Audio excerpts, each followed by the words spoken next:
Goodbye. Hello, Heisman. 20, 25, 30, 35, 40, 45, 50, 45. There goes Davis. Oh, my God. Davis is going to run it all the way back. Auburn's going to win the football game.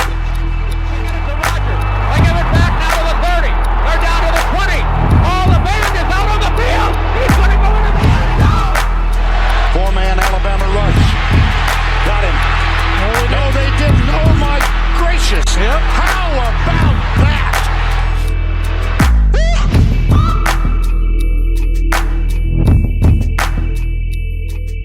Week 10 of the college football season is upon us. It's a little bit lighter in the slate, but what do we always say about these weeks, Mitch? It's always the quiet ones.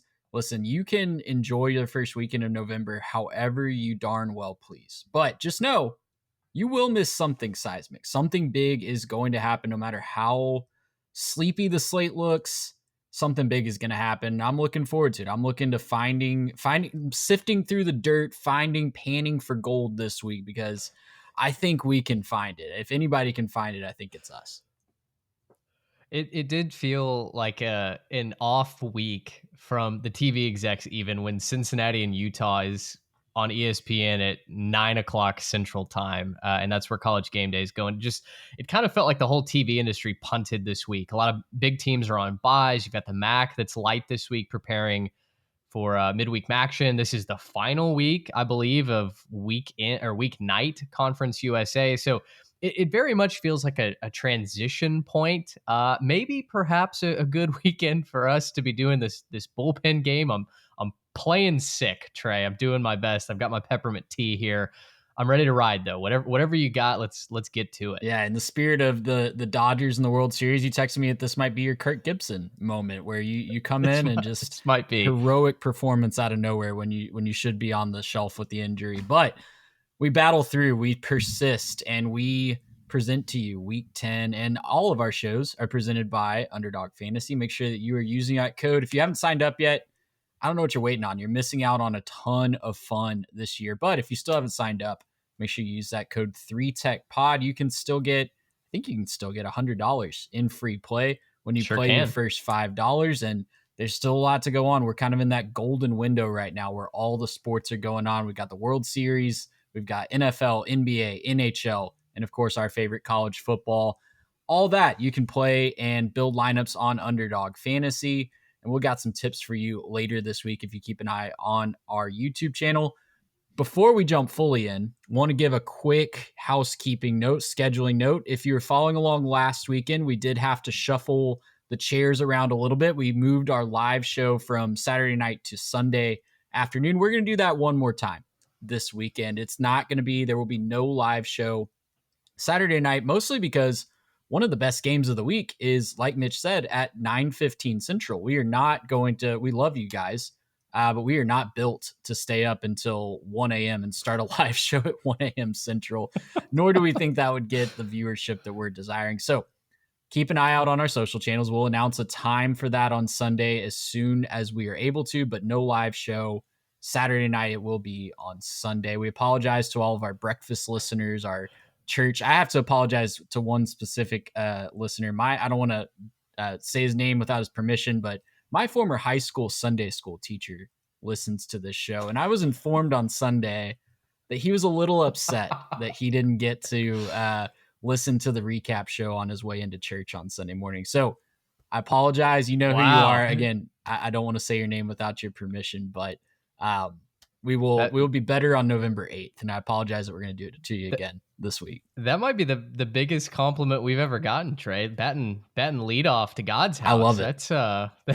That's quite the order of operations. Well, you could listen. There, but we do have you could listen to Hillsong sing the same bridge 17 times in a row, or you could listen to us recap the games you missed yesterday.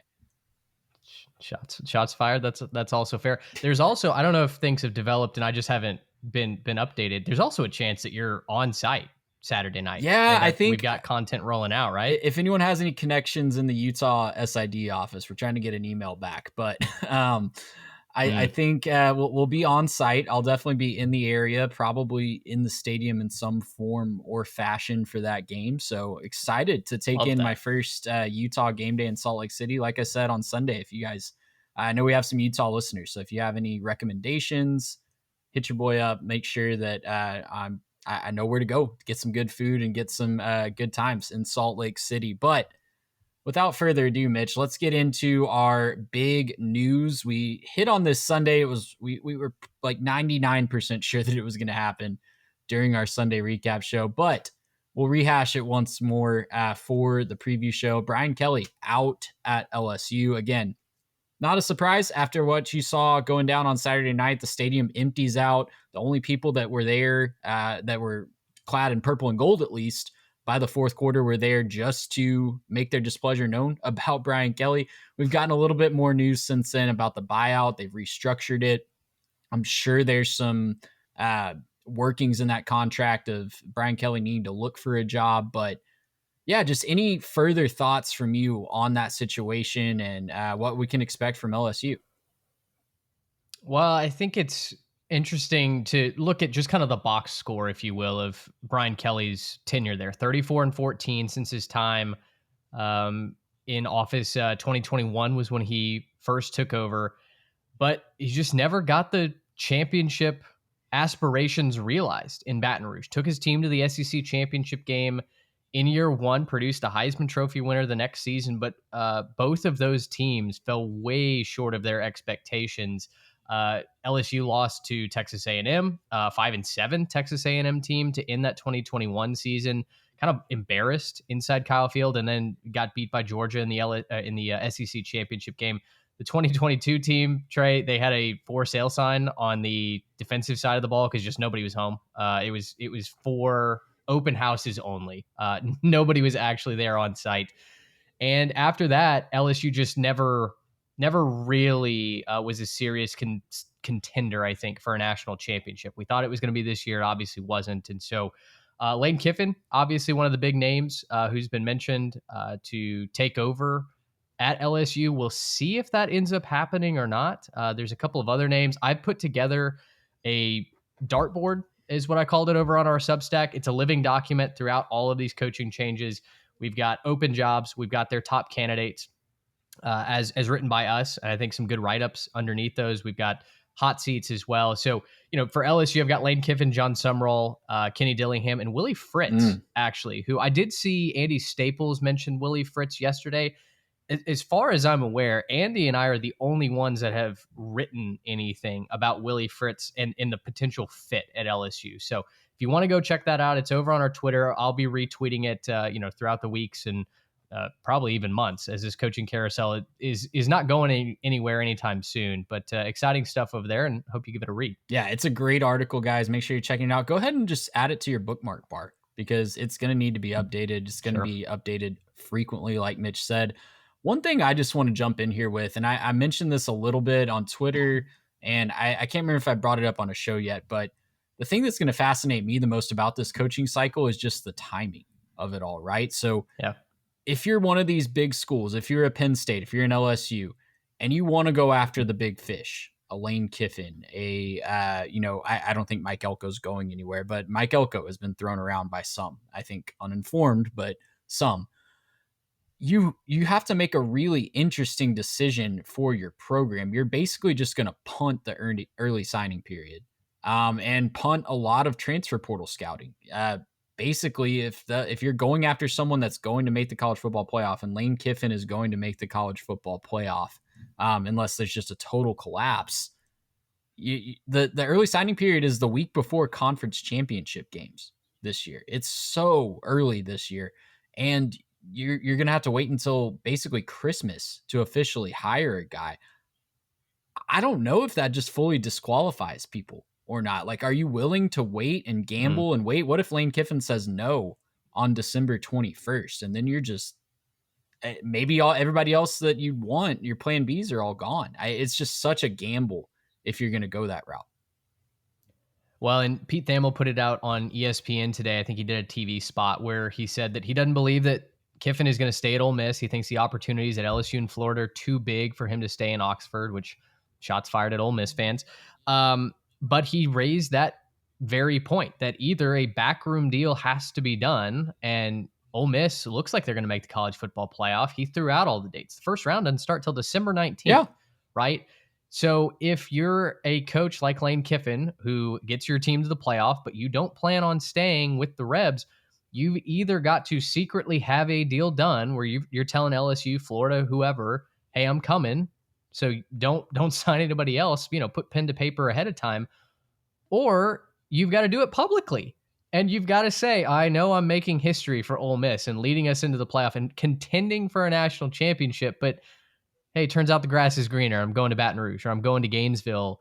And you're a very public, like live man walking. It's a weird situation that some of these coaches and some of these programs may very well find themselves in. And I think it's going to ultimately leave us with kind of an icky feeling as football fans, right? It's something I think that's unique in sports, maybe outside of the soccer world. You're more informed on that with transfers, but it doesn't feel clean.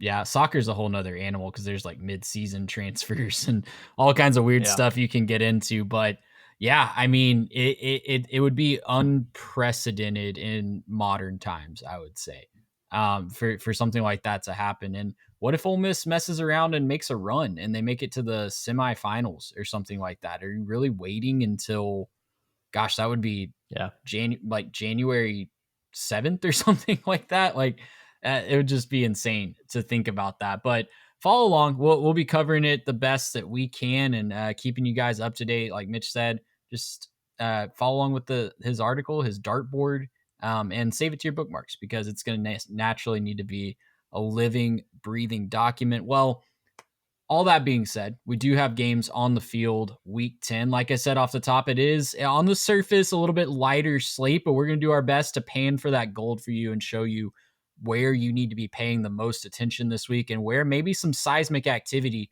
could be on the horizon. But as always, let's start with our 3-tech big three. And the first game is going to be the game that I will be at least in the vicinity of this week in Salt Lake City. Let's go to up to the shores of the Great Salt Lake and check out Cincinnati at Utah. Mitch, Cincinnati is entering this game on a 7-game winning streak. They have not lost since that opening game to Nebraska on a neutral, quote unquote, neutral field in Kansas City. Best start to a season since 2021 when they made their run to the 4-team playoff first and became the first ever G5 team to make it to the 4-team playoff. And their signature win so far has kind of been kickstarting Iowa State's slide. They were the first team that the Cyclones lost to. Ultimately, the Cyclones have lost to Colorado and BYU as well, but Cincinnati kind of did it before it was cool. Utah, on the other hand, has been, when they've been clicking and when they've beaten teams, they have not been squeaking by teams. They have beaten Power 4 competition in their victories by an average of 36.3 points. And they have losses by 24 to Texas Tech in a game that just kind of got away from them late, and then lost by 3 in Provo a couple weeks ago. This is two teams that are at the top of the Big 12 standings, right? Battling for positioning. Cincinnati is tied for the top without a conference loss. Utah needs this win to stay alive in the conference championship chase. Salt Lake City is a notoriously tough place to play, but I look at this line, 9.5 points as of last update in favor of Utah. And that's with a potentially questionable quarterback in Devin Dampier. So I'm just kind of left scratching my head wondering what Vegas knows here. That's what I was caught with too. And I was going to turn around to you, but it seems like you're equally as confused as I am. The PTSD in me, the Vietnam chopper sounds are playing in my brain, because that's the question I asked about Iowa and Minnesota in the Floyd of Rosedale preview last week. And then Trey, it was 41-3 was the final score in favor of the Hawks. I infamously gave out Minnesota plus 9.5. Felt really good about that. That lasted about 5 minutes of actual game time. And then that pick was thrown in the garbage heap. So with that being said, let's try again. Cincinnati plus 9.5 is going to be my pick here. I think you and I are going to land in a similar spot, maybe, that this just feels like too many points for, I think Cincinnati's a good football team. Scott Satterfield finally has this team looking competent, looking complete. Now, I do have some concerns about Cincinnati. They are giving up a number of yards on the ground, but in totality, they're not letting their opponents in the end zone as much as you might think, they're 29th in scoring prevention. They've got the 13th best scoring offense in the country. Brendan Sorsby can do it through the air and on the ground. I just feel like everything tells me that Cincinnati is as complete a team outside of Texas Tech and maybe BYU as well that Utah has showed. Well, one of those teams they lost to by 24, and the other one they lost really was a 10-point ball game late. Utah hasn't beaten a complete team, right? They're even their win against Arizona State, Sam Leavitt didn't play in that game, right? Jeff Sims was the quarterback. So I'm more on the side that, hey, you don't have Devin Dampier. You rely really heavily on explosive plays, and Cincinnati can give up some of those. But until you show me that you're going to just win against a complete football team, I think I'm going to lean into the points. I really like what Cincinnati's got going on. I'm right there with you. I'm taking Cincinnati plus the points. And I wrote in our notes, I think they're a capital G good team. They have proven themselves. The signature win is against Iowa State, but that was when Iowa State was still undefeated and rolling. And I think there's a couple matchups that they can exploit. Utah's looked really, really good against the weaker competition on their schedule, but they're susceptible to QB scrambles. Brendan Sorsby has used his legs really, really well and really efficiently this year. And they can give up a deep pass play at times. And Cincinnati is 14th in the country in average depth of target. They like to push the ball downfield. Cyrus Allen has been a really good revelation for them coming up from Texas A&M last year. So I like this Cincinnati team. I like what they have on offense, and I think they can push Utah in a way similar that Texas Tech and BYU have. That's what's been the key to these blowouts for the Utah Utes. The defense for Utah has just been able to suffocate most of the teams on the schedule. But when they've gone up against a competent offense like Texas Tech and BYU, games have gotten tight and they faltered down the stretch in those games. So I do think Utah wins this game outright. I think the home crowd, the home environment at night, game day in town, right? Like this is a big moment for the program, and they really need this one to stay alive in the race. As long as Devin Dampier plays, I think they find a way to win this one outright, but I think it's going to be a close game. I think it's going to be a late night thriller, one that you really want to tune in for in the late night window, and one that we want to cover completely. So that's why we're going to do our live show on Sunday instead of Saturday night.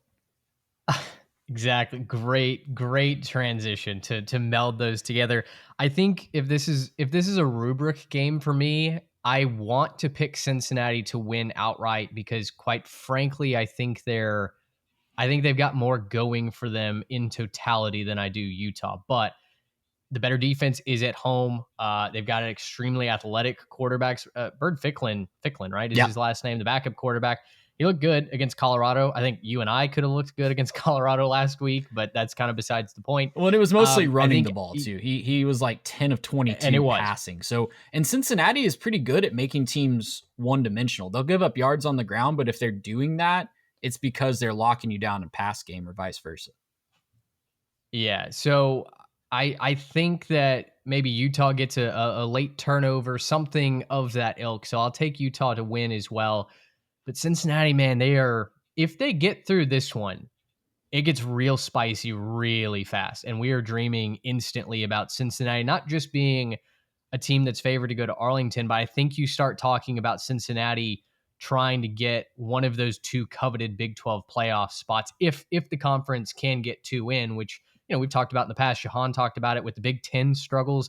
Suddenly, I think there is an extra playoff spot that's up for grabs, and maybe the Big 12 can go ahead and grab it. Oh, there's a spicy situation in the ACC we need to talk about in a little bit that might have something to say about that as well, but I like it. Cincinnati, if they can get past Utah, and we can talk way more about this on Sunday, they have a chance to knock off BYU themselves. They have a road game at TCU that'll be tough the last week of the season, I believe, but the path is there. The path is there if they can get out of Salt Lake City unscathed. Write in, let us know your predictions for this one. If you're a Cincinnati fan making the trip, let us know. If you're a Utah fan, like I said, that has some recommendations. If you're Salt Lake City, let us know. For our other two in the Big Three, Mitch, there were a couple directions we could go. We went all SEC last week. We were very heavy on the SEC last week. So we wanted to give our non-SEC fans a little bit of a breather there because there's a couple of games that we could have shoehorned in here in the SEC. Texas Vanderbilt for sure is a big one with a lot of implications, but we're going to go to the Big Ten for our second game in the Big Three, and it's because it's an elimination game for the college football playoff. We're talking about USC 6.5-point favorites on the road in Lincoln. Both of these teams are all but on the brink of college football playoff elimination unless just something crazy unrealistic breaks out. Nebraska, USC comes into this game ranked in the AP poll, but Nebraska has not beaten a ranked team at the time of the game under Matt Rule. I know they have that win against Cincinnati, and Cincinnati is now ranked, but at the time of the game, they are 0-7 against teams ranked by the AP. I think I'm higher on USC than you and Garrett in general. I don't want to speak for Garrett since he's not here tonight, but I think on this show, I might be the highest on USC. I know I was kind of defending them that their season wasn't completely over a couple weeks ago after they lost to Notre Dame. I like them in this spot, even on the road at night in a tough place to play like Lincoln, but I can't get over necessarily that little bit of a monkey on the back of Lincoln Riley crossing time zones and finding a way to win in a spot where he really has to. Yeah, this is interesting because I go back to the USC at Illinois discussion, and I feel like I'm taking the opposite side of that, where looking at the matchups, I felt like USC was going to be able to do a couple things. And Trey, I think one of you two wrote this in your notes. Nebraska has not been able to protect the quarterback this season, right? Their offensive line has looked like a junior varsity team. Illinois' offensive line was like the second worst in the Big Ten when USC played, and their pass rush still did not get home. USC still found ways to turn the ball over, even though their offense was far superior to what Illinois was putting on the field defensively. I hate this spot for Nebraska. I do not like the vibes around Nebraska right now. You couldn't figure out how to get it done against Minnesota, a very non-convincing win against Northwestern last weekend. I don't love what Nebraska has put on the field, and yet I'm going to take the points. Until USC can show me that they can, very similar to Utah, beat a good team, a somewhat complete team. I think Nebraska is a couple rungs down from what I've seen from Cincinnati, even though they did beat the Bearcats a long time ago in week 1. But until I can see a proof of concept game where Lincoln Riley can win on the road against a somewhat physical team, a team that has athletes that can burn you, that can make this an interesting game late in the second half, I'm going to lean with the points. And I don't think that Nebraska is a bad team. I think there are plenty of holes that the Trojans can exploit. But again, call this a vibes pick. I just kind of have a pit in my stomach. I've already been burned how many times this season already by trying to trust Lincoln Riley, trying to get him over the hump. Maybe third time's the charm, but I'm happy to be kind of on the sidelines as that happened. Officially, I would not touch this with any of my hard-earned American currency. This might be a gross game. It could be a blowout for USC. I think Nebraska kind of needs to muddy it up. They need to protect Dylan Raiola. They need to be able to throw the ball down the field, and Emmett Johnson has got to be able to establish himself early and often. Can USC be balanced enough to throw the ball, to run it as well with their thin running back group against this Nebraska team? I'll wait and see, but I'll take the points. Yeah, that running back thing that you mentioned is a big question mark for sure. I think I see this line at 6.5 with USC on the road. And it's another thing where I'm thinking, what does Vegas know? Because I thought this was going to be closer to a pick 'em, honestly. Before these lines came out, when I was kind of looking at the slate before the lines came out, I thought Nebraska might even be a slight favorite in this one at home at night. But USC being favored by 6.5 is really wanting me to lean into that. I think I'm going to take USC to cover that spread. You mentioned the pass rush, Mitch, just to put numbers behind it. USC, you're right, they didn't get home against Illinois, but they're 15th nationally in sacks per game. They're getting 3 sacks per game. And Nebraska is 128th in the country in sacks allowed. They have not protected Dylan Raiola. They have not given him time, nor have they opened up consistent holes in the run game. 5 of their games so far have been sub 4 yards per carry in their running game. So what worries me about Nebraska is they get one-dimensional, and that's where USC can get you. If they can make you one-dimensional, that's how they beat Michigan. They shut down the Michigan run game. They made Bryce Underwood really uncomfortable. They're not the best defense in the world, but they have plenty of athletes on the field. And if they can make you one-dimensional, game can get away from you in a hurry, just like it did with Michigan. Well, and I think we've talked about this with Jackson Arnold at Auburn too. Now maybe the backup quarterback at Auburn. Raiola just holds on to the ball for too dang long, man. I mean, he's got one of the worst offensive lines in America in front of him, and he still wants to count to 5 Mississippi before throwing downfield. And I know part of that has to do with his wide receivers and in the pass defense, but at the same time, like, you are a 5-star playmaker who can run. You've got some ability to run with your legs, but his inability to, I think, feel the pocket presence and feel those edge rushers coming from his blind side has hurt Nebraska a number of times. So I don't love the pick that but honestly, it's principle at this point, and I refuse to be burned again by Lincoln Riley. Me and the brisket, man. We've just been cooked for far too long under Riley's tenure, and I'm not having it today. Oh my goodness. Well, one thing Nebraska has going for it, if they are willing to take the quick passes, right? If they are willing to take those quick passes, USC is really bad at giving up yards after the catch. They miss a lot of tackles in the passing game. Their secondary has been prone to give up some busters. Nebraska's 6th in the country in yards after catch. USC 105th in allowing yards after the catch. Mitch, there's also the question of the coaching situation at Nebraska, though. Yep. Yeah, well, and that's what I was going to ask you here is the only thing that concerns me about, or not the only thing, but one of the other things that concerns me about Nebraska here, Matt Rule keeps getting linked to the Penn State job, right? And we know his relationship with the athletic director there goes back to his time at Temple. I wrote about that in the article as well. It feels like he's an alum of Penn State. He met his wife there. Like, there are deep ties to Happy Valley. And while he has not looked impressive since James Franklin was fired and all of those rumors have started to swirl, it does feel like a lot more of the momentum maybe swinging towards Rule getting to take that job anyway. It's almost like Penn State maybe doesn't really care what happens at Nebraska the rest of the way. They know who their guy is. They want to bring back the hometown hero. They want to build their new vision, the new direction of their program under that. So do you think that's something that maybe weighs on Matt Rule? Is it hard to lock in for a big time game at home when you may have your next job just a couple of weeks away? Different coaches handle this differently, right? We saw the stuff about Lane Kiffin calling a team meeting last week and basically telling his team, hey, we're getting these rumors because of your success. And I thought that was a really great way to handle it from Lane Kiffin, not confirming or denying anything, but just being real with his team that those rumors do exist. I don't know what's going on in that locker room. Matt Rule has his podcast, and I'll confess that I'm not an avid listener of his podcast, but I do wonder what the vibe is like in that locker room with those rumors. Because you're right, it hasn't looked good on the field ever since James Franklin was fired at Penn State and Matt Rule has been linked to that job. So I think it's natural for 18 to 22-year-olds to maybe come out a little lethargic and maybe wonder why they should care if they're not 100% sure that their coach is locked in. So yeah, it's very fair to point that out. And I do wonder, though, if he could kind of if Penn State's 100% locked in on him no matter what, and maybe there's even a contract in the works behind the scenes. We know these things work behind the scenes through agents and back channels.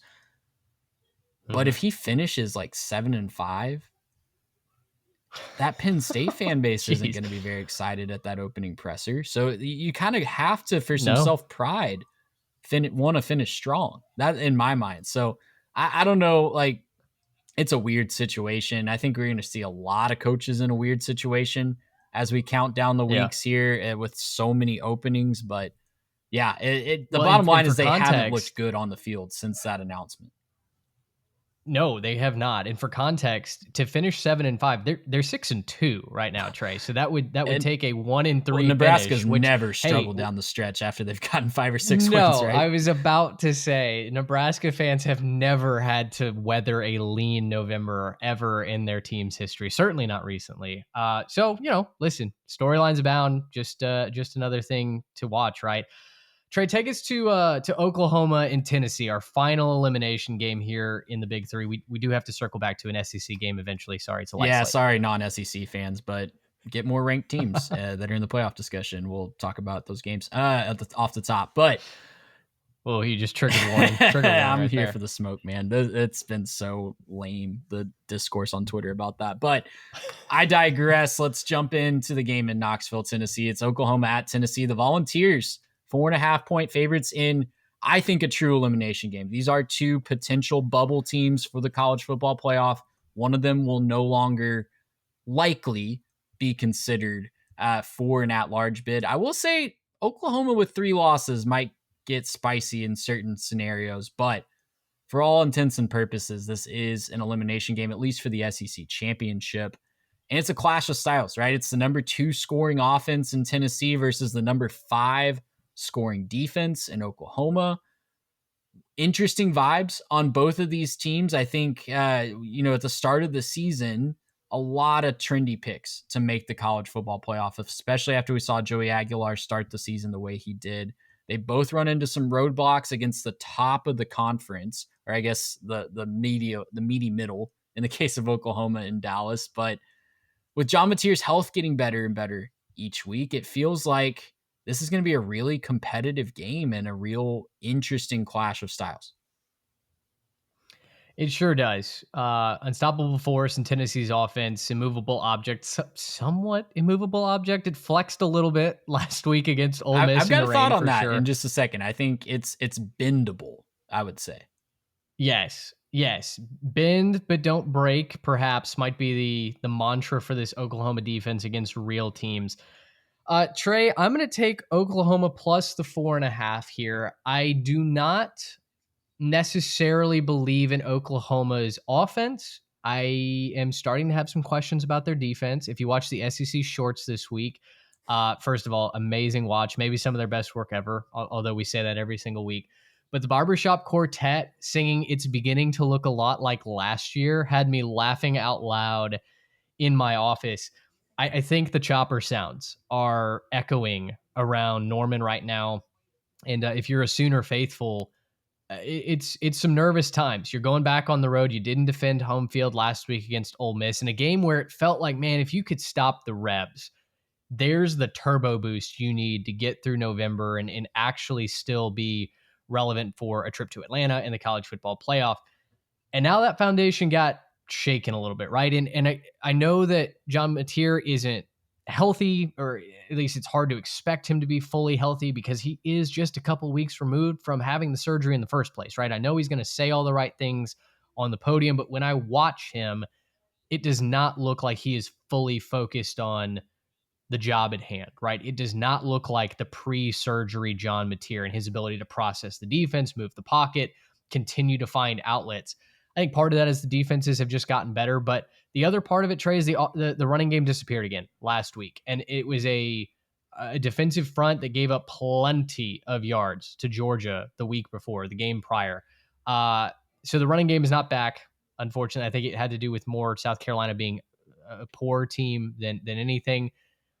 And yet, I cannot get past Tennessee allowing 34 points to Kentucky last week. I mean, that is the foghorn, glaring, circle it, highlight it stat coming into this.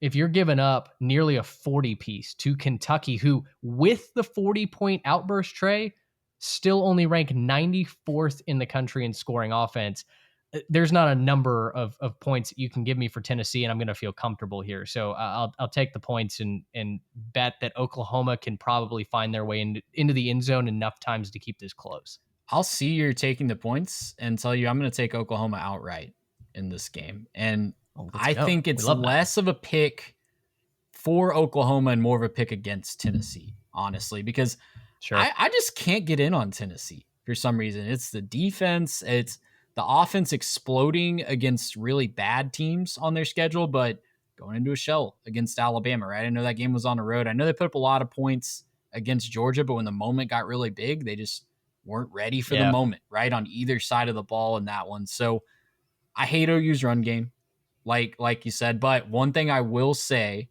is Tennessee has been very susceptible to a lot of things on defense, but in particular, they've been susceptible to the QB run. So I think this style might match up well for what Oklahoma can do well. We know John Mateer can run. He doesn't need to grip the football as well to run. He can kind of tuck it up in his arm and not use his hands. So That's something Tennessee's been susceptible to, but really, I think it's going to come down to the situational defense in this one. That's where Oklahoma has a huge, huge edge. They're elite at holding teams to field goals. That's where I was getting at the bend, right?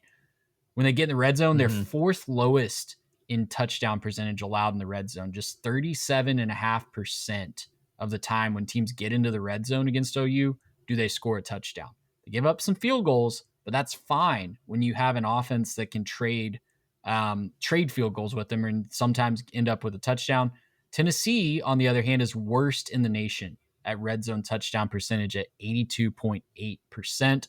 Likewise, on third and fourth downs, those money downs, OU's allowing just 29% of conversions on third or fourth down. Tennessee's up at 42%. So when you're looking for a margin here, I think Oklahoma has some edges that they can really exploit. They have some stylistic things that they can exploit for Tennessee. I just don't trust Tennessee yet. I see this game going one of two ways, and one of them could really bite me for picking Oklahoma outright. If this is a close game, Oklahoma's going to win, because that's why you have Brent Venables as a defensive coach. That's why you went and got John Mateer in the transfer portal, hobbled with his hand or not. You got him to win these close grind out games on the road in the SEC that you have to stay alive. I think they can get it done if it's a close game. The other scenario is Tennessee just blows them out of the water, though. And the offense just gets going and they have a great game plan from the jump, and Oklahoma just can't keep up. So I will confess I'm a little worried about that scenario, and that the Tennessee offense could just decide, yeah, we're going to put up a 40 burger and Oklahoma just can't keep up. But I do think those are the two scenarios. I think if Tennessee's going to win this game, they have to do it going away. And if it's a close game, especially a lower scoring close game, that really favors the Sooners. And I think they get it done outright in that scenario. Well, and it depends on which of these two versions of Tennessee you get. If you get the Tennessee version against Georgia and they jump out to an early lead, 21 points in the first quarter, then yeah, I think we're both calling it curtains for Oklahoma. On the other hand, if you play like you did against Arkansas, where you're a little lethargic out of the gate, it's a close-ish game at halftime, and then you mess around in the second half like they did and almost lost to the Hogs at home, that's when I think we go from not only watching Oklahoma for the cover, but Oklahoma for the outright win. I just don't really know what Tennessee is this year, to be quite honest. And I mean, you said it, right? Their offense explodes against poor defenses. It's really struggled against some of the tougher tests. I don't really know what Josh Heupel's identity is at Tennessee, because if he is this offensive guru and this mastermind where he's putting his quarterback into all these great situations, then I would expect Tennessee to win 9-10 games at this point in a shootout style. But because that's not the case, because again, you've started and you've seen some improvement, right? With the quarterback change, Joey Aguilar has lapped what Nico Iamaleava did last year at Tennessee. But it's just felt like there should be a little bit more giddy up at times from the Tennessee offense. And I think that certainly is what has me concerned against, statistically a very good defense in Oklahoma. Well, winner of this one will stay alive in the SEC title race, albeit by a hair, and definitely alive in the college football playoff race. So write in, let us know what you think, who is going to win this massive matchup in Knoxville. Mitch, we move on to the slept on game of the week, and we're going back in the well here for the slept on game of the week. First, I want to say, LU, that the slept on game of the week is brought to you by Best Sleep Today. If you're tired of being tired, Dr. Mason can help.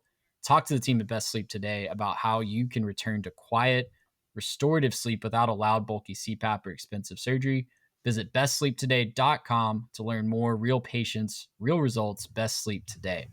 Like I said, we're going back to the well here, going back up I-35 to Denton, Texas for the slept-on game of the week. It's Navy this time, taking on the Mean Green. The Mean Green, 6.5-point favorites. Navy undefeated but unranked in the AP poll, ranked in the All Podcasters poll. I think checking in at 22 this week, if my memory is correct. And UNT's only losses to South Florida. Both of them are squarely in the thick of the title chase in the American. Both of them have offenses that have been great at what they do. North Texas, of course, Drew Messemaker had the 608 yards through the air last week at Charlotte. Navy doing what they do with their modified option, I will say, attack that airs it out just a little bit more. And the defense has been somewhat optional for both of these teams at times. So when I look at this, I think that This is going to be a fun back and forth matchup. And I'm going to take North Texas to cover this spread at home. They didn't get it done against South Florida. South Florida is really physical on defense, and that's really what set North Texas up for failure in that one. They had the disastrous, I think it was start of the third quarter / into the middle 8, essentially, Yes. was just a disaster for North Texas in this game that you saw firsthand from the press box. I think there's going to be a ton of points scored in this one. Both of the offenses are really good at exploiting at what the other team struggles at, right? Navy, susceptible to the pass, and North Texas is great at that. North Texas has been very susceptible against the run, like we saw against another service academy earlier this year on the road at West Point. But I think what I'm leaning here is this being Navy's first real test, and I'm wondering if they're ready for that. We've talked about on the show how, yes, they're undefeated. It's been an awesome start yet again, but the real gauntlet is coming, and they've kind of squeaked by in some of these games. They beat Rice by 8, Air Force by 3, Temple by 1 in an absolute miracle the last time they left home. So I think, like I said, this is going to be a fun shootout. A ton of points are going to be scored. We're going to love watching this game. I think UNT has a little too much firepower, and they're going to pull away late at home. I do too. My gut reaction is North Texas minus the points, but because I was there to watch South Florida, and maybe this is just the Ruxin in me, I'm really concerned about the back door here. I think that North Texas, unfortunately, has the supreme ability to shoot themselves in the foot. They got off to a dreadful start against Charlotte on the road on a Friday night, admittedly in a weird spot. But Trey, do you know how many freshmen Charlotte started in their basic nickel package against UNT last year? I do not. Or last week? Not, no. Four true freshmen started along the defensive line.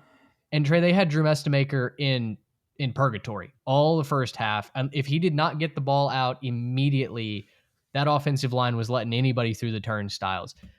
Navy does not necessarily pride themselves on getting the quarterback down on the ground. They've only got 17 sacks, but they are a physical front. And I do worry a little bit if Navy can bow up enough defensively. And I know they give up a lot in the past, but if they can get Mestamaker out of his rhythm, maybe force an early turnover, they hit the home run ball on the ground quite a bit themselves. And North Texas has really had a hard time when it comes to big plays, keeping it in front of them. They've had some tackling issues as well. Navy's going to throw some weird looks at them, right? They're going to suck guys up towards the line of scrimmage. And then I wonder if Navy can beat UNT straight up in the box enough to where they're getting free and running all over North Texas. Not to mention, this also helps to shorten the game. And I really am concerned that if North Texas has a special teams turnover, if Mestamaker throws an interception, suddenly you start to count minutes and you count drives. I like Navy's offense enough, and the fact that it scares me on a Saturday morning is enough for me to salute the troops, take the points. I think North Texas wins, but I'm really nervous about that screen door slamming in the back door, so I'll take the points. It's a massive spot for North Texas, man. Everything is still out in front of them despite that loss to South Florida. If they can get by Navy, the rest of the schedule is very gettable. They've got UAB on the road, Sure is, who's already fired their coach. They've got Rice, who, interesting. We'll talk about Rice a little bit more later in this episode. They're in a very interesting spot this week on a Friday night. And then Temple, a very upstart team. I think a team that you're expecting to beat at home in the last week of the season. So everything's right there for the Mean Green. Like we said with Navy, after this one, it really starts a gauntlet for them. So they have to have this one if they want to stay legitimately in the chase for the American title. After this one, they have Notre Dame on the road, South Florida at home, Memphis on the road, and then, of course, the Army-Navy game. So a must-win for both of these teams, and we get treated to it on national TV, on ESPN2, to start your college football Saturday. Make sure you're tuned in, and if you are worried about going to sleep and getting up in time for that, check out the folks at Best Sleep Today, bestsleeptoday.com, proud sponsors of the Slept On Game of the Week.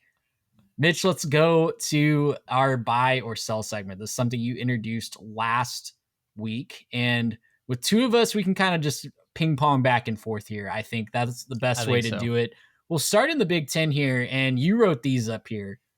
So I'll get your opinion on the things that you wrote. You wrote that Julian Sayin, buy or sell, is the best QB in the country and can lead his Ohio State Buckeye team to 12-0. They host Penn State this weekend. Maybe the matchup that has lost the most luster in all of college football this season is hosting Penn State post James Franklin. Then they're at Purdue, at home against UCLA, home against Rutgers, and at Michigan in the Big House in the ultimate revenge spot. Yeah.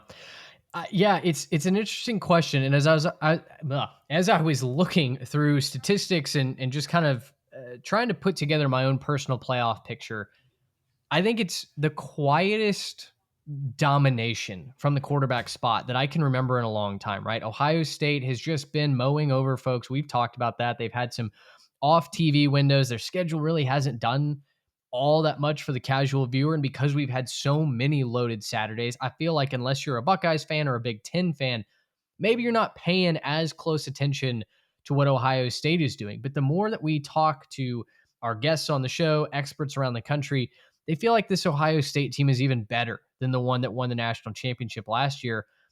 Julian Sayin is a first-time starter, is 5th in the country in total QBR. He has just been dominating through the air. He's taking care of the football as well. He's got a loaded wide receiving core.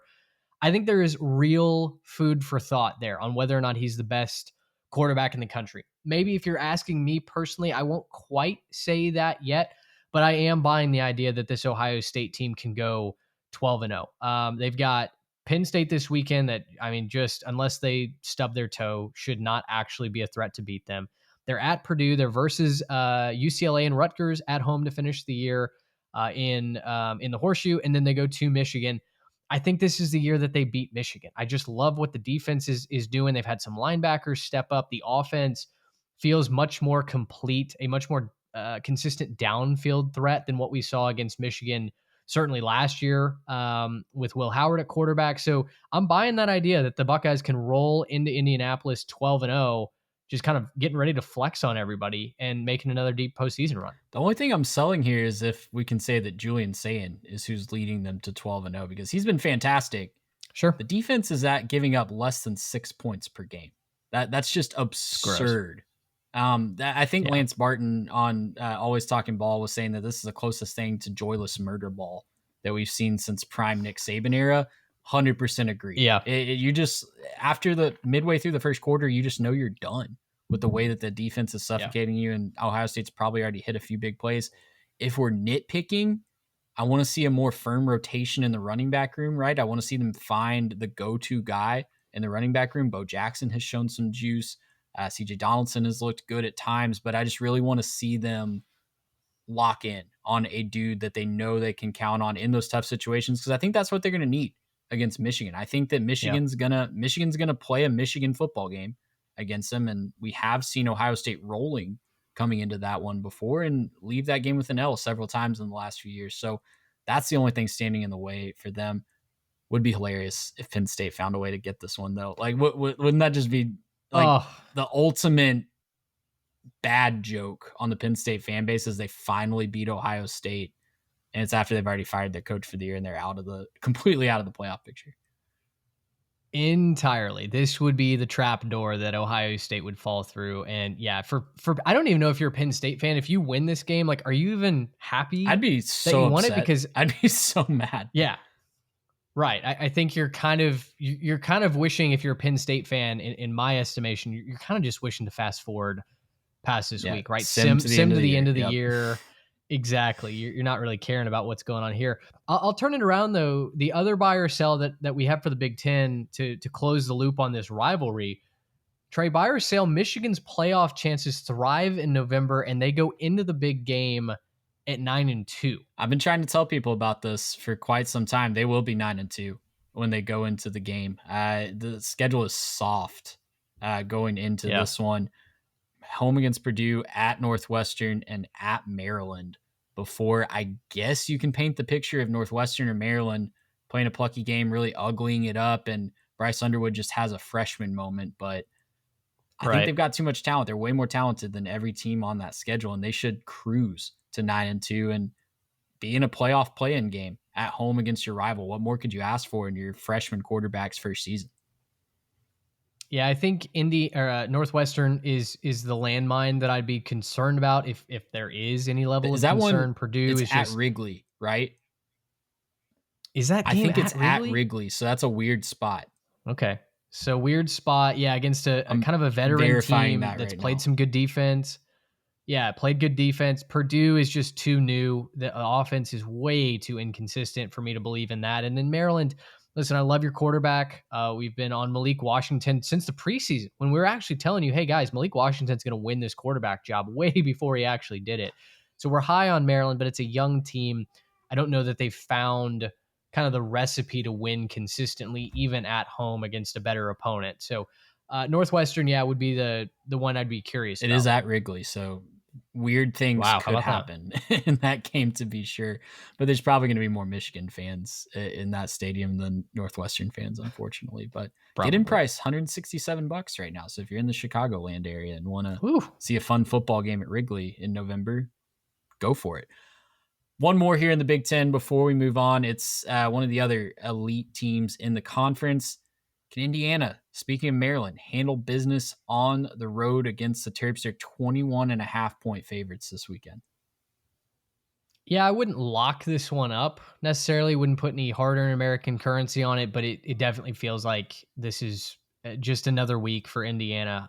If anything, they've maybe started offensively a little bit slow against some lesser opponents. Thinking of that Michigan State game, but then they get rolling, and Kirk Cignetti never calls off the dog. So I think Indiana's the far more talented team. If I had to pick one side of these, I'd buy Indiana minus that number. I'm right there with you. I think speaking of joyless murder ball, they want to embarrass you. And I love it. They do. Kirk Cignetti, no mercy, like Cobra Kai out there. So I love it. Let's move on to the SEC. We do have a couple of games that we want to highlight here in the conference. Like I said, there's a top 20 matchup if you look at the AP poll in Austin, Texas this weekend, with number 9 Vanderbilt coming to town to take on the Longhorns. If you even remotely get Longhorn Twitter in your algorithm, you know that this is the first home game in like 2 years for the Texas Longhorns. They can't wait to remind everybody of that every chance they get. Yeah. But they are back home. They're facing a Vanderbilt team that got a very hard-fought win over Missouri last week at home with a ton of distractions in town.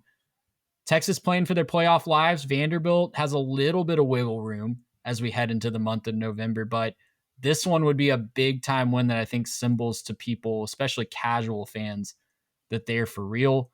Something we're monitoring here, though, Arch Manning is in concussion protocol. I haven't seen a practice report for Tuesday. I know he did not practice on Monday. Matthew Caldwell, the Troy transfer, would get the nod if he can't go. So I'll ask you this, Mitch. Did Mizzou's defense find something that Texas could expose, or was that just a product of playing a very similar team like we highlighted, that they just kind of knew what to do against a stylistic matchup like that? Yeah, that's what I felt like watching this game. It was not a fun watch, Vanderbilt versus Missouri. Like if you were a Vandy or a Mizzou fan in the stadium, that just had to be like 3.5 hours of just kind of nervous anticipation because nothing really happened in the interim. The game kicked off. We had a bunch of stuff that sort of materialized in the middle, and then Vanderbilt won it at the end by literally inches. As that final pass from Zollers, came up just a little bit short of the goal line. I feel like it was a product of a really good defense and an athletic linebacking core that could move east-west, right? And in a defense that knew what to do when looking for the tight end, when looking for the quarterback to leak out and try and make something happen with his legs. Texas is a 1.5-point favorite in this game, and it's not a comfortable pick of mine. But I actually think Matthew Caldwell could unlock something for this Texas offense. I'm going to take the Longhorns minus the 1.5, and I think it's going to force Sark to throw away the game plan of this mobile quarterback. Hey, we've built this offense around Arch. I think this week, and I've been saying, how many weeks have I been saying, okay, this is the week that it forces Sark to reevaluate the playbook. I'm doing it again. This week, I think Texas is going to have to get the ball out quick. You saw Ryan Wingo start to break out. They've had guys that at times have really flashed. They just haven't gotten in the end zone all that often this year. I think they've scored one touchdown against a Power 4 opponent when leading so far this season. Wow. I don't even know if they gotten that. Actually, they may not have had touchdown quite yet because they're one touchdown to win the game against Mississippi State. They were tied. So I don't believe Texas has a singular touchdown against a Power 4 team this season that gave them from the lead. I butchered that stat, but yes, extended. That's an elite. Thank you. That's what I'm trying stat. to say. I had not even thought about that. It's October 28th as we're recording this episode, right? I mean, the Texas offense has been bad, but it has not featured the running game. They've had some running back injuries, and I get that. And their offensive line has been absolutely terrible. But for me, I've not seen the quick passing game, the screens get going to kind of mitigate your offensive line being bad. So I'm gonna cast myself into the void once again. I'm gonna say you're at home against a playoff bound Vanderbilt if all else holds. Missouri, I think, did give you some of the blueprint for the Texas defense, and I think the Texas defense actually is going to have a whale of a Saturday against Vanderbilt. Anthony Hill finally emerged, had 2.5 sacks, I want to say, against Mississippi State. He was all over the field. I know the secondary is still missing Michael Taft, but they looked really good in that second half against Mississippi State. I want to believe in the talent of the Longhorns. I want to believe in the home field advantage. The better defense at home. I don't know about the quarterbacks, but I'm going to take Texas here. And, you'll probably laugh at me on Sunday when Vanderbilt wins by 20, where I have seen some of those projections get absolutely wild with Vanderbilt's offense running all over Texas. Texas should win this game, I think, in a vacuum. They're at home. I know their crowd, it's 11 a.m. game, but the crowd is going to be fired up to be back at home. I said that in jest off the top, but they are going to be fired up to have a top 10 team at home. I think Texas should win this game, but I just don't trust them to go take it, right? Like, Matthew Caldwell, I think you're onto something there with Sark might have to adjust the game plan. He might be forced to adjust the game plan. I don't know what's going on. Like, we need to really assess. And I know Texas fans have been having this conversation online of like, Sark probably needs to give up play calling duties after this year. It's been really a rough watch. And I'm worried that their offensive line is going to struggle with the Vanderbilt pass rush because the Vanderbilt pass rush has been very, very good this year quietly. So I think that's a bad matchup for Texas, but I think they can mitigate that on the other side of the ball. Their pass rush, like you said, is going to have a really nice day, I think. But man, I just don't trust them. And if Matthew Caldwell comes out and balls out and they get a top 10 win at home, what does that do for the rest of the season? Because Arch is going to get out of concussion protocol at some point. And if he struggles when he goes back out there, oh boy. Well, the funny thing is Arch may still play on Saturday, right? I mean, we're recording this on Tuesday night. We don't know who's going to start. Arch, I don't think practiced today, but you know what he did do today, Trey? He got pulled over by the Austin Did PD. He really? So he's out driving. He did, which I don't know if the last time you had a concussion. I wasn't driving. I had a concussion. Well, exactly. They definitely, one of the first things that they say is, hey, don't drive while you have this, right? So with Arch driving, it makes me wonder if it's not something that's going to prevent him from playing. I'll say this. If Arch does play on Saturday, then I'd like to abstain from making this pick. I'll do it for you, Mitch. If Arch plays, they're going to lose. That's kind of what I feel like. And here, I'll double down on this. I'll add some context to this. Do Texas and LSU not feel like the exact same team offensively? They can't run. They cannot get the ball to their Ferraris out wide. The offensive line stinks because it's either banged up with injury or guys just haven't developed. They're new, what have you. It feels like swap the logos and team colors, and you're kind of watching a different version of LSU with a slightly more mobile quarterback. And that's concerning. Texas is LSU with a better defense and a slightly easier schedule to this point. That's the difference. So if Arch starts, if Arch starts, I'm nervous about this. I think Vanderbilt probably wins. If Matthew Caldwell gets to play and they adjust the game plan, then sure. Longhorns pull off an upset in your home stadium. I keep feeling like Vanderbilt is going to drop another one of these games. And I don't feel like it's going to be Tennessee at the end I of the year. thought it was going to be Missouri last week. Like, hand up. I thought Missouri was going to get them last week. Yeah, you did. Yeah. So going on the road, maybe it's, maybe it's a weird spot. I don't know. This feels like if this was our team, and I know we go to Austin later on in the year, but if this was our team, 11 a.m. kick, Texas hasn't been at home in a long time. You don't really know what to expect from the quarterback spot, and you know that the defense is going to be gnashing their teeth to get after you and shut you down. I'd be nervous if I was a Vanderbilt fan going in this week.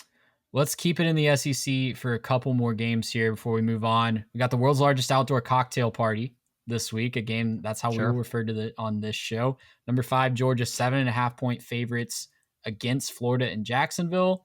We putting the Bulldogs on upset alert this week because last year, before DJ Lagway got hurt, Florida was up 13-6 at halftime.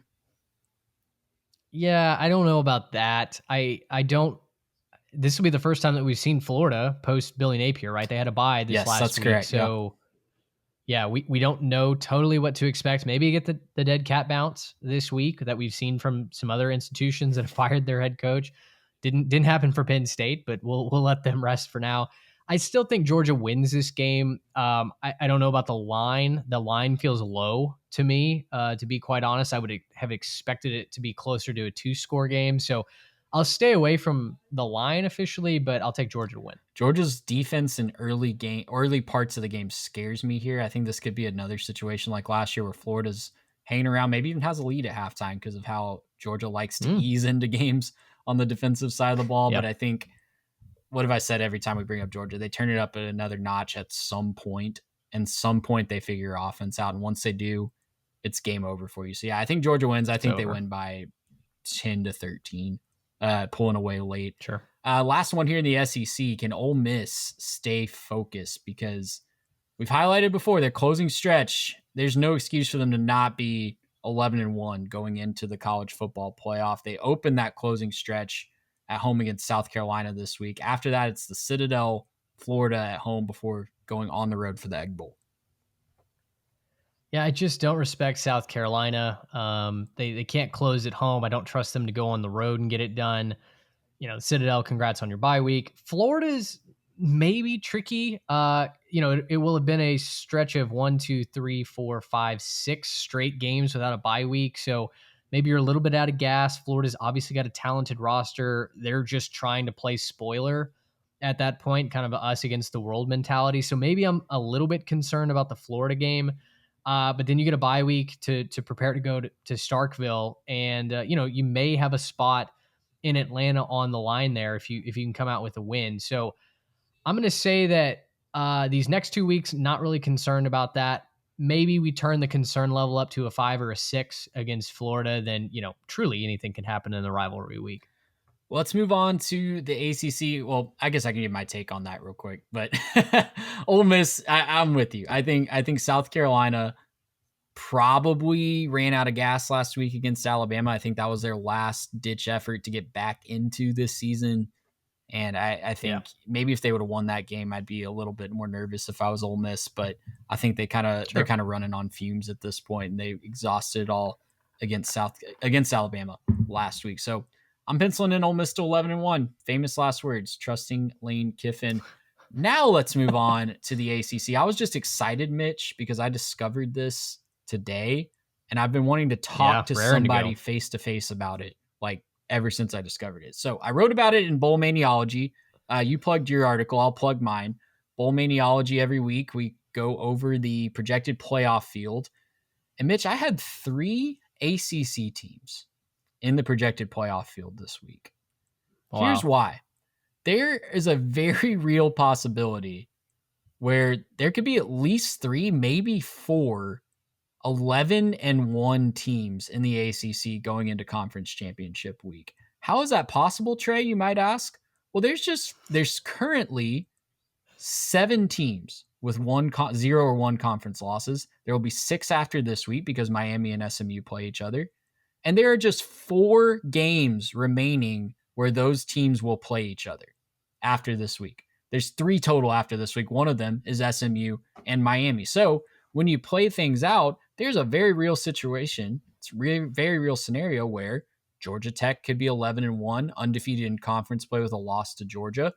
Virginia could be 11-1 with a non-conference loss to NC State. They would play in the ACC title game in that scenario.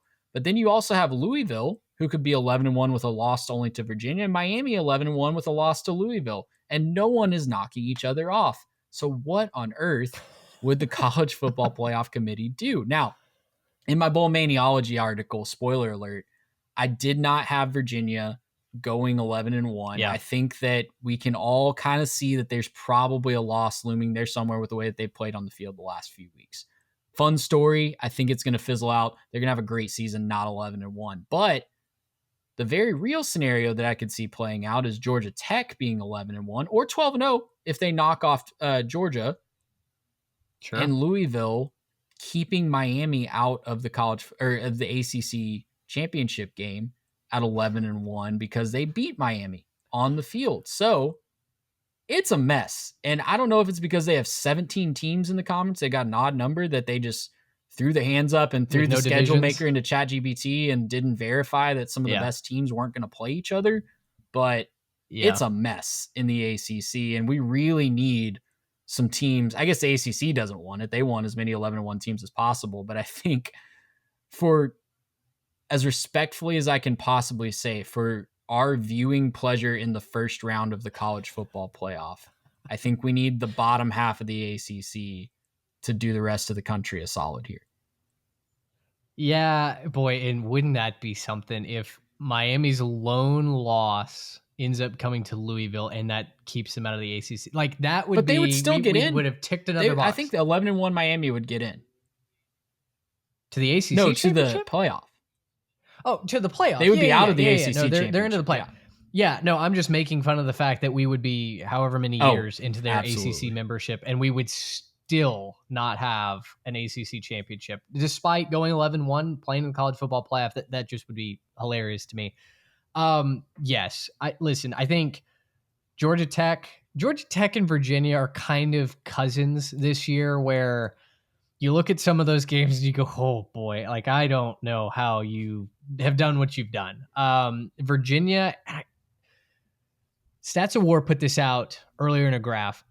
There are a couple of teams that have won 3 games with a negative success rate. I believe Virginia's one of the few, the proud, the Virginia Cavaliers that have won 3 of their games this year with a negative success rate. They were not supposed to pull out the victory, and they magicked their way. Here's their last 4 Georgia games. Tech is, Here's their last 4 games, Mitch. Won by 8 in double overtime, won by 3 in overtime, won by 2 against Washington State, and won by 1 against a hapless North Carolina, where North Carolina went for 2 in overtime to try to steal it. Inches and shy. It was just this close short. Yeah. So Virginia, I think eventually that magic runs out and the carriage turns back into a pumpkin. I don't think they just fall apart and they lose out the rest of the way, but I don't think they're going to make the college football playoff.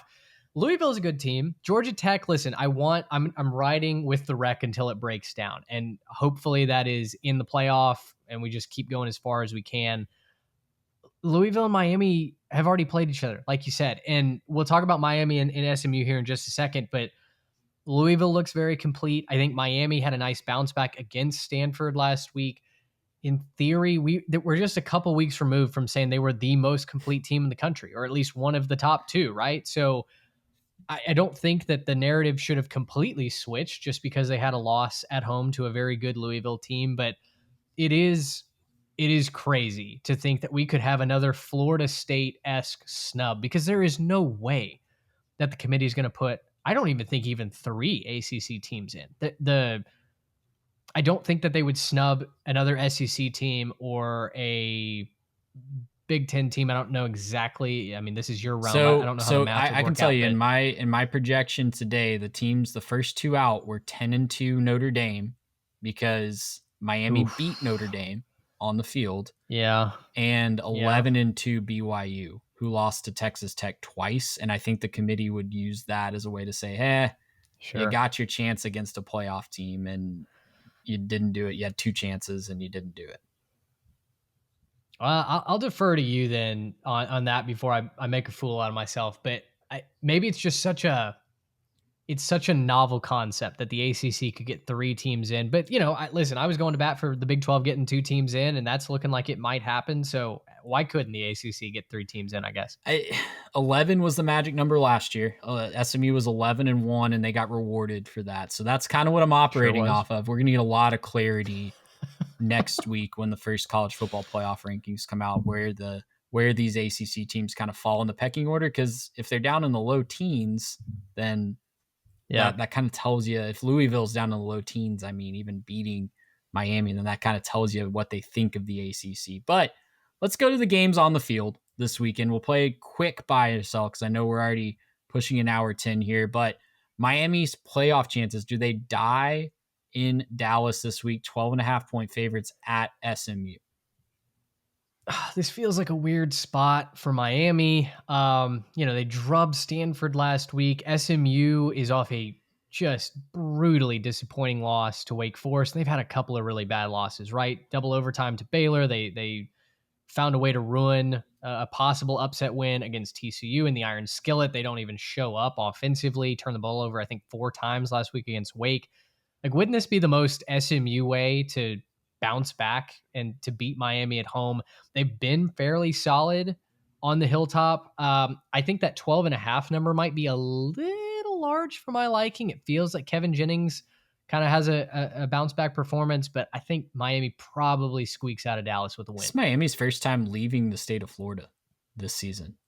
The whole year. It's going to be November 1st when they play this game. So, yeah, I'm taking SMU plus the points here. I do think Miami finds a way to win, but it's just a weird intangible there that they just haven't had to travel like that so far this year, and we'll see if they can handle it. You wrote this one, not me. I was pro Pitt on the big one. Maybe Mason Heinchich, right? Heinchel, sorry. I should know as the Pitt proponent in preseason, but Mason Heinchel, maybe he was the hot dog at the turn, brother, that we talked about in August. Is Pitt absolutely a real threat to reach the ACC championship with him at quarterback? They're at Stanford this weekend. They're 4-1 in conference right now. So the math can math. Now they'd have to go on quite the run. They're 6-2 overall. Pitt finishes. It's insane. They've got. It's an insane finish. It's not good. It's a road trip to Stanford this upcoming weekend. Then it's home against those plucky Fighting Irish from Notre Dame. They go to Georgia Tech and they host Miami to finish out the regular season. Now, if Mason Heinchel wants to throw for 4 bills every single week, sure. I think we can have a conversation about Pitt reaching the ACC championship game. The Notre Dame game obviously does not affect what happens in conference play, but I do think they lose at least one of the two to Georgia Tech or Miami. I'm kind of joining you now from your preseason pulpit, where I think that they could absolutely knock off one of these final 2 teams. I don't see them losing 3 in a row. So I'll leave it there. I'll say they come up just shy, but they could ruin somebody's season, which objectively would be kind of hilarious. Yeah, I don't know that they're a threat to reach the ACC championship, but the ACC championship runs through Pittsburgh because they will have a say. They'll have a say. It, man. Like they will have a say with those 2 games against Georgia Tech and Miami. If they knock off one of those teams, they're like the electoral college. They're the electoral college of the ACC. Well, the College Football Playoff Committee, like I lined out, is 100% rooting for Pitt to win at least one of those games and solve that conundrum. Let's keep moving through here. I think I'll answer this question here. I'll step in. We teased it earlier. I told you what Virginia did the last 4 weeks. Yeah. I think Virginia is going to lose at Cal this weekend. It's all the way across the country. It's a tough spot. It's going to be a 12:30 local time kick. And like I said earlier, they've really squeaked by the last 4 games that we've really kind of built our perception on them. 2 of those were great wins, right? Florida State at home at the time was an amazing win. Louisville on the road was a great win as well. But, man, the shine has really worn off the last couple weeks against Wazoo and North Carolina. I think Cal gets them. I know Cal lost to Virginia Tech last week, but I think at home, Cal's a different animal. And like I said, cross-country travel is an absolute bear. Yeah, Chandler Morris has been banged up as well. I don't even know if he's healthy enough to start in this game. Like I said, we're recording this on a Tuesday, but he's not 100%. So I kind of I kind of lean with you there. I'd take the Cal Golden Bears to get this one done at home. And last but not least in the ACC, NC State is hosting Georgia Tech this week. Georgia Tech 5.5 point favorites. If you're listening, Mitch is double thumbs down at what I'm about to ask. Georgia Tech 5.5 point favorites on the road in Raleigh. Is NC State a legitimate threat to hand Georgia Tech their first loss of the year? Well, of course they're a threat. Everybody's a threat to Georgia Tech. I mean, gosh, like that's how they play. Gust of that's wind their style. blows. Yeah. That's exactly. They play up and down. Now, great step forward in beating an atrocious Syracuse offense last week. 42-16, something like that. Really pulled away late in the second half. I will say, like, I have no read on NC State. I mean, Justin Jolly, I don't think is going to play in this game. I think he had his Donald Driver Madden 03 moment last week where he caught a touchdown pass as he's limping to the end zone. I have no beat on NC State. Sometimes they're up, sometimes they're down. Like sometimes their offense is red hot, sometimes it doesn't show up. Sometimes their defense, hell on wheels, like against Duke. Other times they're giving up 40 plus. So yeah, they're absolutely a threat. I just don't know what to point at to say this is how Georgia Tech loses. Yeah, I think, Smothers just going off, I think, is the way that Georgia Tech loses the game. And if they just forget how to tackle him, but I think they'll get out unscathed. And really, that's their last really tricky road game, I think, if I'm remembering their schedule correctly. If they can get by that one, the road games don't get that hard. They have the game against Pitt, like we mentioned, at home, but it really opens up. Mitch, let's close things out here in the Big 12 before we go a quick run through the G5. Just two games we really want to highlight. Big 12 is always interesting. Watch Big 12 football and be entertained, but two games that are really extra important this week that we want to highlight. Texas Tech, you've given me permission to talk about Kansas State. I have. So I'm going to talk about Kansas State here. Texas Tech, number 13 in the country, in an extremely dangerous look-ahead spot in Manhattan. Listen, Baron Morton is going to get the start. He's healthy. That was a big concern, but Joey Mack came out yesterday and said that he will get the start. Mitch Griffiths of Wake Forest fame from a couple years ago is the backup. He came in to finish the Oklahoma State game. This is a really dangerous spot for Tech, man. They have BYU looming next week at home in a battle of the top two teams in the Big 12. K-State, awful start at 1-3, but they've won 3 of the last 4. They've had a strong rushing defense. Avery Johnson has been airing it out of nowhere. We've finally seen him make plays with his arm because he really has to with how their running back room is shaped out this year without Dylan Edwards. But my concern for Kansas State is Tech will have the ability to make them truly one-dimensional. Tech has the number 1 rush defense in the country. Can Avery Johnson step up and make plays with his arm against an actual good defense? I don't know that he's had to do that just yet. No, and when we've seen Avery Johnson have to face multiple looks, face pressure, which Texas Tech will bring, it's not been good, right? I cannot, in good faith, put any sort of confidence on the arm of Avery Johnson. So I locked up Texas Tech. Texas Tech, we've been doing a best bet series with NCAA Nation. We'll be locking up Texas Tech minus the 7 on the road. I think the Red Raiders defense is going to be too much for Kansas State. I do think they're going to really get pressure on them. I know Kansas State's actually only allowed, I think, 6 sacks this year. Their offensive line has very quietly been one of the best in the country. But I think that changes this week when they face an NFL pass rush in Romello Height and David Bailey, who I think still leads the country, if I'm not mistaken, in sacks. So I like Tech to make a statement here. Big win over Kansas State, roll into the Big 12 game of the year, which is an 11 a.m. kick next week against BYU. Hate that. They deprived the nation of a night game in Lubbock, and we can't forgive them for that. If we're doing this Josh Pate style, Mitch, I'm putting Texas Tech upset alert at about a 7.5 this week. It is a dangerous look ahead spot. And if Baron Morton, I know he's ready, he's going to start. He's not exactly the most sturdy guy. And if he goes down, it gets really ugly really fast, I think, for Texas Tech in this one. But assuming Baron Morton can make it through the game, I think Tech will get out of there with the win. That's the most important thing. Other one I just wanted to peek at real quick is Arizona State at Iowa State. Sam Leavitt's out again. Usually spells doom for the Devils, especially on the road. So I think Iowa State is going to get off the schneid. They're 7.5 point favorites at home. Any big thoughts on that one? Yeah, I don't think Arizona State's going to be able to score. It's a Jeff Sims experience, baby. That offense is going to be putrid. Iowa State's going to have a get-right week. All right, well, let's go into the G5 standings, and you amended it a little bit, 90-ish seconds. I'll take it over for you this week, since I know your voice is probably on its last leg right here. So we'll start in the American. 7 teams with 0-1 conference losses. Some tricky trips to the Lone Star State for the favorites this week. Tulane's at UTSA on Thursday. Memphis at Rice on Friday night. That option offense. Rice has been plucky this year, in Memphis. Plus 14.5.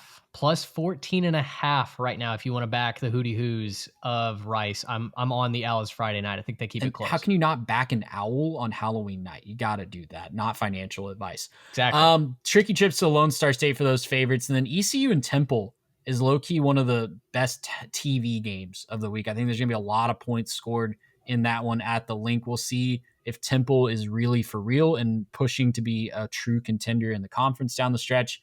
In the MAC, dude, it's a mess. That's the short of it. Everybody is beating everybody up. I think my champion in my projection today was like 8-4 or 7-5. But Miami, Ohio is the lone unbeaten in conference play after a W against Western Michigan. My dogs hate the MAC, so I'm going to move forward through this really quickly. It's a light slate because we have midweek action starting back next week. But Central Michigan versus Western Michigan is the one to watch there. The battle for the victory cannon. They're both 3-1 in conference play, so that one's fun. And then Buffalo at Bowling Green. Buffalo is trying to bounce back from a home loss to Akron last week. Humiliating. Can't do that if you want to win the MAC. So got to bounce back in a tough spot at Bowling Green. Dude, Mountain West slate slaps this weekend. If you're looking for some fun, entertaining football to throw into your quad box, it's looking like a 4-team race at the top. We've got Boise and San Diego State undefeated. Hawaii and UNLV have 1 loss. But Air Force hosts Army. We always salute the troops. Watch that one on CBS at, I think, 11 a.m. Central. New Mexico goes to UNLV. If New Mexico wins, it's the first time they're bowl eligible since 2016. Boise hosts Fresno. Yeah. San Diego State hosts Wyoming. A couple of plucky teams that could knock off some favorites. And then Hawaii and San Jose State, man, could be all the points in the late night window. We'll close things out with the Sun Belt as my dogs are ready to eat, I think. James Madison and Texas State is going on as we're recording this one. And then the primary favorites to potentially knock off the division favorites right now are going to cement themselves this Saturday. We have a battle for second place in each division. Marshall at Coastal in the East. Marshall's 5.5-point favorites on Thursday night. And then Arkansas State at Troy. Troy 7.5-point favorites on Saturday night. The winners of those 2 games will be the primary challengers to James Madison and Southern Miss. And then we got the last week of weekday CUSA. So we'll check in on those guys in the weekend and kind of see where we're at. Love it, man. Yeah. Great trip to the slate. Mountain West, man, is going to be, I think, if you can't watch them live, you've got YouTube TV. Do we still have YouTube TV? Have they just been empty threats this week? I don't know, but not a sponsor. Could be. If you have YouTube TV like me, Sling has a $4.99 day pass, and that's my backup plan for this week. Great point. We might be doing a call-in show on Sunday. Hey, tell us what happened. We couldn't watch this week, and YouTube canceled our package. Mountain West is going to be fantastic. So I think that's going to be one that if we can't catch all the games on Saturday, I've got the in-laws in town. Certainly, I think on Sunday we're throwing those back up and watching some of those replays. Listen, lighter slate this week, but that Sunday is going to be kind of a funky recap. We're gonna probably lead with some headlines from all over the country with folks that slept in landmines, ACC mess, trying to untangle that. It's going to be a fun live show Sunday. So we certainly would invite the Jimmies and Joes to get involved. Come join us that afternoon. Absolutely. Make sure you're following along on social media at 3TechPod on Instagram and Twitter. Subscribe to the YouTube channel if you haven't already. We're getting really close to some fun numbers on YouTube at hey, what if we hit 1,500 subscriptions by the end of the season? That'd be pretty awesome. So subscribe. If you're watching the show and you're not subscribed, make sure that you hit the button. Tell a friend to do the same. And guys, we will see you on Sunday for the Week 10 recap show. Again, no live show on Saturday night, but we will see you guys on Sunday. Until then, enjoy your college football week, guys.